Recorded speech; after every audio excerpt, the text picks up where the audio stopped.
ఇటువంటి పరిస్థితికి దిగజారు. సరే, చాలా సంవత్సరాల తర్వాత ఈ రాష్ట్రం వచ్చిన తర్వాత మొదటిసారి వాళ్ళకి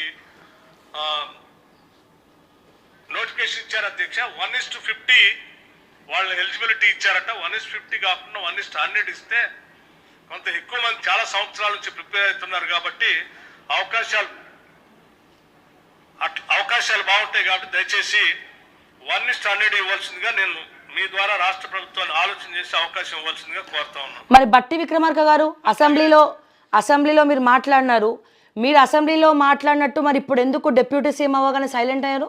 నిమ్మకి నీరెత్తనట్టు ఎందుకు అలా ఉన్నారో అర్థం కానటువంటి పరిస్థితి. స్వయాన మీరే చెప్తిరి 1:50 కాదు 1:100 అని చెప్పి.